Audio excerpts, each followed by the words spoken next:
Югары Нурлат бөлекчесенең алдынгы бозау караучысы Лилия Софиуллина җәйге лагерда 6-нчы эш сезонын башлап җибәргән. Аның карамагында 450 баш яшь терлек исәпләнә. Тәүлеклек үсеш 890 грамм тәшкил итә. Моның өчен инде иң беренче булып хезмәткә бөтен күңелеңне биреп эшләргә кирәк. Без инде шулай эшлибез дә, эштән бөтенебез дә канәгать. Аннан соң хезмәт хакыннан да канәгать, Аллага шөкер. Җәйге чорда тәүлеклек артымны 1 килограммда кибетмәскә дип исәптә тотабыз. Шушы ният белән дә лагерьга чыктык, җәйге лагерьга. Нурлат сөте җәмгыятендә барлыгы 5600 баш мөгезле эре терлек исәпләнә. Шуның 1560-ы югары Нурлат бүлекчәсендә. Биредә җәйге лагерьга күчү өчен апрель азагында башлаганнар. Бозаулар асрала торган биналар агартылып, дезинфекцияләп куелган. Сыер савучылар савым эшеннән бушаган арада утарларны агарталар, буяу эшләр белән мәшгульләр. Бу отделениедә бүгенге көнгә дә 600 баш почти терлек күчте.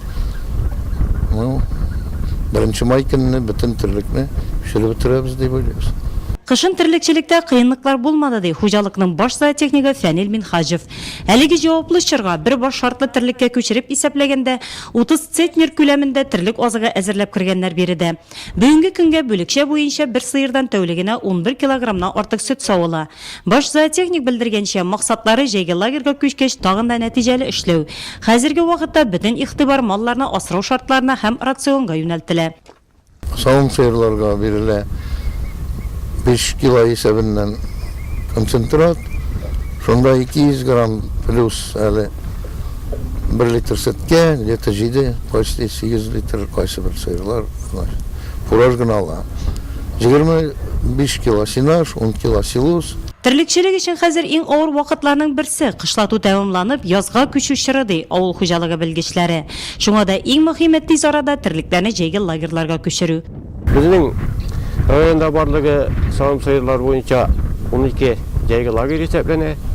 Алар барсы да әзерлек сафында и барсы да 10 майга күчеп бетәләр дип исәпләнде. Район буенча 6988 баш савым сыер бар. Шуларның 3201 сыер комплексларда асырала. Калган безнең 3787 баш инде шушы 12 лагерьга урнашып бетәчәкләр. Инде Малатняк килгәндә инде безнең алар лагерьлары 17 исәпләнә. Җәйге лагерьлар чоры терлекчеләр өчен финанс ягыннан да уңышлы. Ул сөтнең үз кыйммәтен 30-40%ка, энергиягә чыгымнарны 30%ка кадәр киметергә мөмкинлек бирә. Җәйге чорда районда һәр сыерда 15-16 килограмм сөт саву максат итеп куела.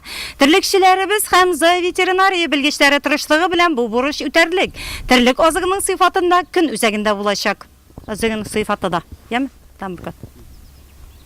Җәйге лагерьлар чоры терлекчеләр өчен финанс ягыннан да уңышлы. Ул сөтнең үз кыйммәтен 30-40%ка, энергиягә чыгымнарны 30%ка кадәр киметергә мөмкинлек бирә. Җәйге чорда районда һәр сыердан 15-16 килограмм сөт саву максат итеп куела. Терлекчеләребез һәм зооветеринария белгечләре тырышлыгы белән бу бурыч үтәрлек. Терлек азыгының сыйфаты да көн үзәгендә булачак. Игенченең тырышлыгы кырларыннан терлекченең җитештергән продукциясеннән күренә.